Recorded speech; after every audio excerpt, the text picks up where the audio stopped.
अच्छा जी, सबसे पहले वही रूटीन आपने हार्डवेयर सॉल्यूशन के ऊपर आना है, एक कोई भी मॉडल आपने ओपन कर लेना है, जो भी आपका दिल करे, ठीक है। मैंने ओप्पो का मॉडल A55 जो है उसको ओपन किया है। तो डेली कोई ना कोई नया मॉडल ही होता है, कल वाला तो है नहीं है। तो टोटल अगर हर लेक्चर पे एक मॉडल भी ओपन करें तो 15 से 20 मॉडल होने हैं। बाकी किधर जाने हैं, तो इस तरह आप इस चीज़ पे बहस नहीं कर सकते। कोई एक ओपन करना पड़ेगा, सबका एक ही होता है, थोड़ा बहुत चेंज होता है। तो जैसे मैंने इसको ओपन किया तो इसके अंदर से मैंने एक पीडीएफ फाइल थी माइक स्पीकर और एयर स्पीकर की। ये चीज़ आपके सामने मैंने उस चीज़ को ओपन किया है, ठीक है। अगर इसको ओपन करके देखें तो सबसे पहले ऊपर मॉडल लिखा हुआ है, ठीक है। उसके ऊपर मॉडल लिखा हुआ ओप्पो A55। अगर उसके साथ राइट साइड पे देखें तो आपको माइक स्पीकर और बजर लिखा हुआ नज़र आ रहा है, ठीक है। तो ये आपका जो बजर है ये आपका मेन स्पीकर, आप रिंगर को भी कह सकते हैं, ठीक है। एयर स्पीकर है और आपका बजर है, साउंड वाला है, मेन स्पीकर है, रिंगर है, आप उसको कुछ भी कह सकते हैं। उसके साथ अगर सबसे नीचे आएँ तो आपको ये कुछ वही लाइनें नज़र आ रही हैं जिनके ऊपर मुख्तलिफ कलर है, जिसके ऊपर स्पीकर आउट लिखा हुआ है, नेगेटिव, पॉजिटिव, माइक का है, वीपीएच का है। और आगे ये सारी जितनी भी है ये सिग्नल की लाइनें हैं। कौन सी सिग्नल की लाइनें हैं? ये वही जो आपके आईसी के अंदर आ रही हैं, कोई आपस में अटैच हो रही है, वो आपको जब बताऊँगा तो उस चीज़ का आपको पता चलेगा। लेकिन ये नाम याद करना ज़रूरी नहीं है, ठीक है। ये एक वीपीएस नाम है, ये ज़रूरी है, स्पीकर का आपको पता होना चाहिए। उसके बाद ये जो A U, L O, L N, negative, positive, E N का, ठीक है, ये सारी चीज़ें हैं। तो आप क्या है, इनको याद करने की ज़रूरत नहीं है। मैं सेकंड कर रहा हूँ, कुछ नहीं। अच्छा, उसके बाद सबसे पहले क्या चीज़ आती है आपकी? Air speaker. क्योंकि ज़रूरी नहीं है कि ये पहली चीज़ इसमें आती है। आपने इस चीज़ को कैसे कवर करना है वो आपने देखना है। आप ऊपर से स्टार्ट करेंगे, एयर स्पीकर से माइक पे आएँगे, फिर आप रिंगर पे आएँगे। इसी तरीके से आप इनको याद भी करेंगे तो वो आपके लिए आसानी है। अगर आप दरमियान से मिक्स होके करेंगे तो फिर वो आप पज़ल ही होना है आपने, ठीक है। रद्द-बदल हो जाएगा, चेंज होएगा, लाइन आपको याद नहीं रहेगी कि ये स्पीकर की थी या माइक की थी या आपके रिंगर की है। तो सबसे पहले ये आपको सबसे ऊपर 2 पॉइंट नज़र आ रहे हैं, ठीक है। एक आपका AUHSN है और एक आपका HSP है। एन आपका नेगेटिव, पी आपका पॉजिटिव, ठीक है। HSAU लाइन का नाम है। अगर ये आपने याद करना है तो कर लें, इनका कोई फ़ायदा नहीं है, ठीक है। हर एक मॉडल में का नाम थोड़ा बहुत चेंज हो जाएगा और ज़रूरी भी नहीं है कि ये आपने याद करना है। सिर्फ आपको पता हो कि ये माइक जो आपका एयर स्पीकर है उसके 2 पॉइंट हैं, एक नेगेटिव, दूसरा पॉजिटिव।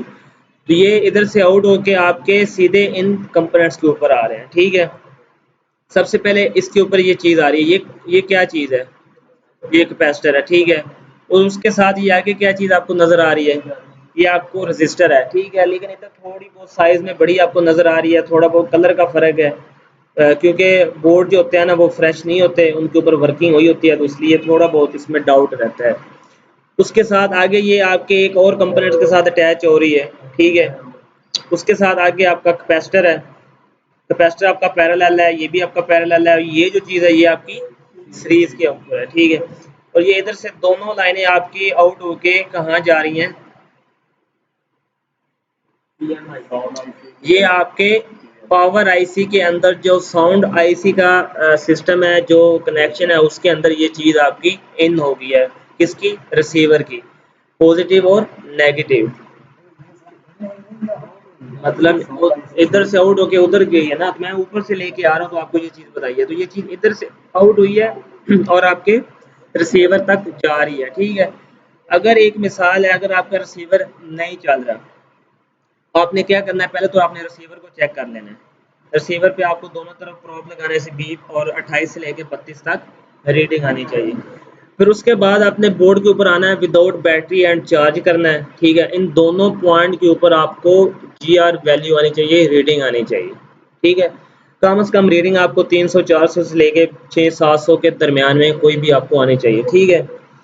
अगर किसी एक पॉइंट पे रीडिंग नहीं आई तो आपने क्या करना है? उसी पॉइंट को आपने आगे लेके आना है। अगर एक मिसाल है, इस ग्रीन के ऊपर नहीं आई तो आपने इस पॉइंट के ऊपर रीडिंग चेक करनी है। अगर इस पॉइंट पे रीडिंग आ जाती है तो इधर से जंपर उठाएं और आप इधर लगा दें, उस पॉइंट के ऊपर लगा दें, ठीक है। अगर आपको इधर भी रीडिंग नहीं आ रही तो आपने फिर इस रजिस्टर के इस साइड पे चेक करनी है, फिर आपने इस साइड पे चेक करनी है, क्योंकि ये हो सकता है कि दरमियान से ओपन हो जाए, ठीक है। तो फिर आप इसको जंपर भी कर सकते हैं देख के, कि हो सकता है कि इसके पीछे वाले वोल्टेज ज़्यादा हो, आगे वोल्टेज कम हो, ये भी चीज़ आपने देखनी है, ठीक है। फिर आप अगर इधर भी रीडिंग नहीं आई, फिर आपने क्या करना है, इसी लाइन को आगे देखते जाना, तो वो लाइन आपकी डायरेक्ट आपके आईसी के अंदर जा रही है। अगर किसी भी पॉइंट पे रीडिंग नहीं आई तो वो आईसी के अंदर चीज़ इन हो गई है, फिर आपको आईसी उठाना पड़ेगा, उठा के रिवॉल्व करना पड़ेगा, किसकी खातर, एक उस रिसीवर के पॉइंट की खातर, ठीक है। आप फिर उधर ये नहीं कह सकते हाँ, या तो फिर आप गुजारा कर लें, ना चलाएं उस चीज़ को। अगर आपने उस चीज़ को सही करना है तो फिर आपको वो आईसी उठाना ही पड़ेगा, उठाए बगैर आपका फिर काम नहीं होगा। इसी तरह अगर दूसरा पॉइंट में भी कोई अगर इशू बनता है तो फिर आपने इसी तरीके से करना है। अगर एक मिसाल है, आपको रीडिंग प्रॉपर आ गई है, कूल टेस्टिंग में आपको जीआर वैल्यू दोनों के ऊपर आ गई है, तो फिर आपने अगला स्टेप क्या करना है, मोबाइल को ऑन करना है, क्योंकि मोबाइल तो डेड नहीं है आपका, साउंड का मसला है तो मोबाइल तो आपका ऑन है। तो आपने क्या करना है, आपने बैटरी चार्जिंग लगा के मोबाइल को ऑन करके इन दोनों पॉइंट के ऊपर वोल्ट चेक करने हैं। तो आपको 2.5 वोल्ट तक इन दोनों के ऊपर आना चाहिए। अगर किसी एक ऊपर वोल्ट आ रहा है और दूसरे के ऊपर नहीं आ रहा, तो फिर आपके डायरेक्ट आईसी का फॉल्ट है। क्यों? पहले जीआर वैल्यू आपको प्रॉपर आई है, जब वैल्यू आई है तो मतलब आपकी लाइन भी ओके है।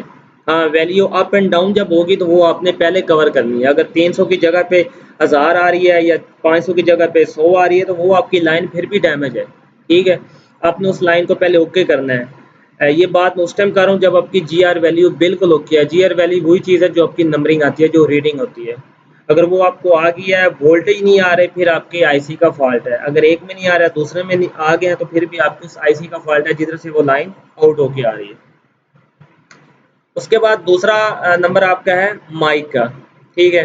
कि आपके मोबाइल में जो माइक होता है वो कैसे काम करता है। माइक आपका होता है सब बोर्ड के ऊपर, सब बोर्ड से माइक आपका किस पे आता है, मदरबोर्ड के इस कनेक्टर के ऊपर, ठीक है। इस कनेक्टर के ऊपर ये दो जो लाइंस है ना आपकी, एक आपका माइक BIASO और एक AUVTIVINO पॉजिटिव, ठीक है। जो आपको ये तकरीबन एक येलो कलर की लाइन नजर आ रही है, ये आपका पॉजिटिव है, दूसरी जो आपकी डाटा की है, ठीक है।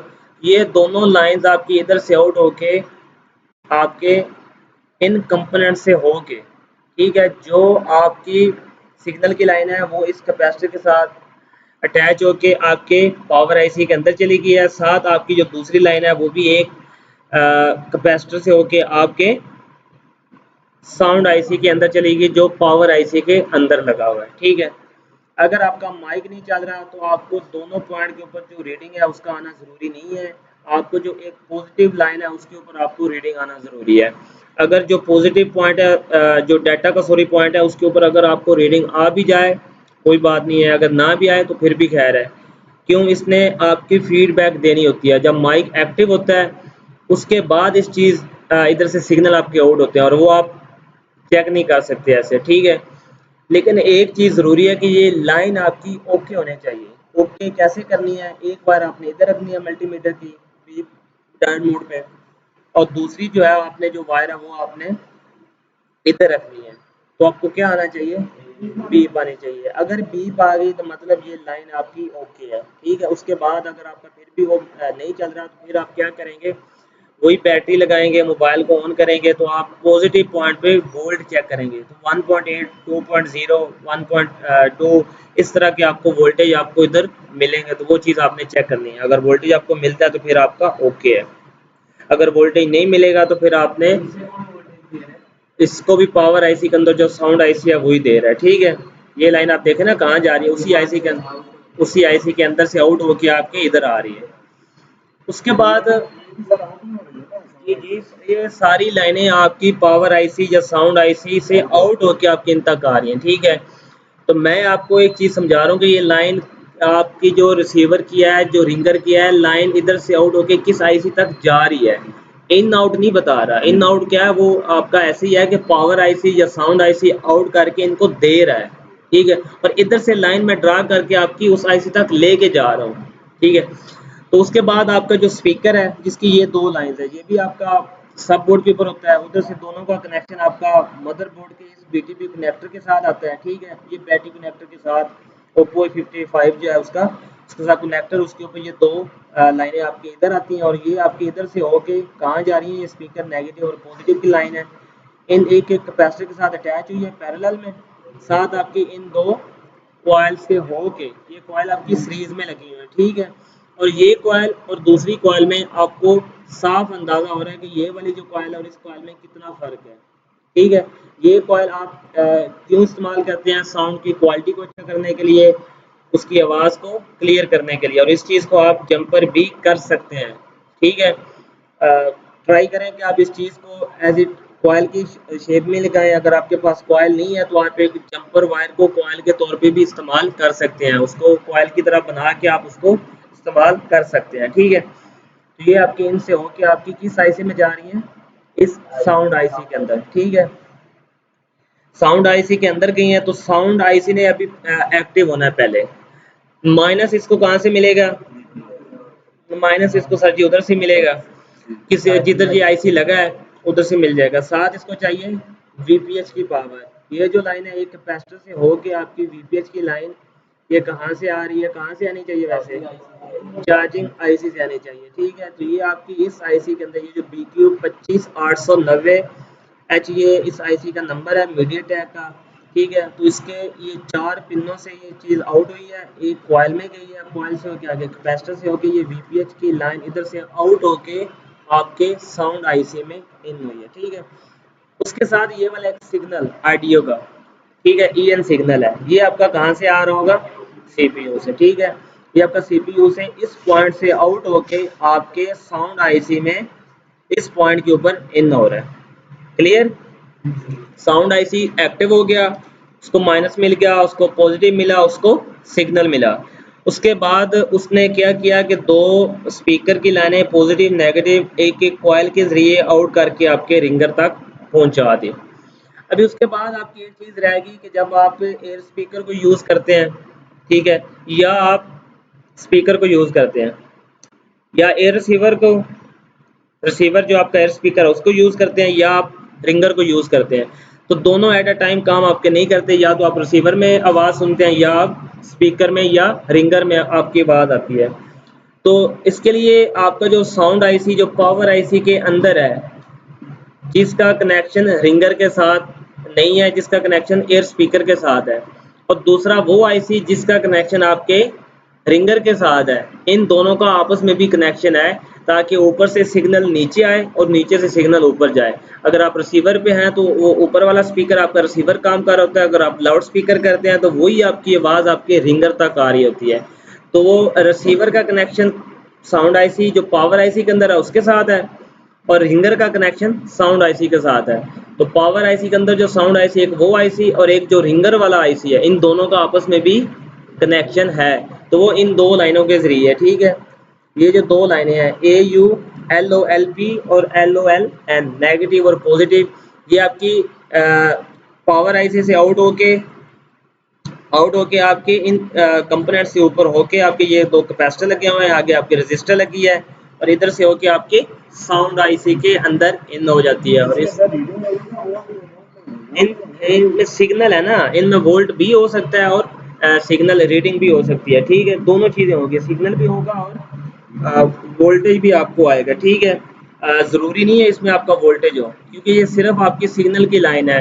वोल्टेज क्योंकि ऑलरेडी आपका जो साउंड आईसी उसको वीपीएच मिला हुआ है, उसने वही चीज़ आपको आपके रिंगर को देनी है, और जो साउंड आईसी के अंदर है वो चीज़ ऑलरेडी आपके रिसीवर को दे रहा है। तो इन दोनों का काम सिर्फ एक दूसरे के साथ लेन देन करना है, ऊपर से सिग्नल नीचे और नीचे से सिग्नल ऊपर। वो डायोड वैल्यू में होता है, ठीक है, हाँ वो आपको बताता हूँ। तो ये इस तरह आपका एक जो साउंड सिस्टम है वो क्लियर होता है।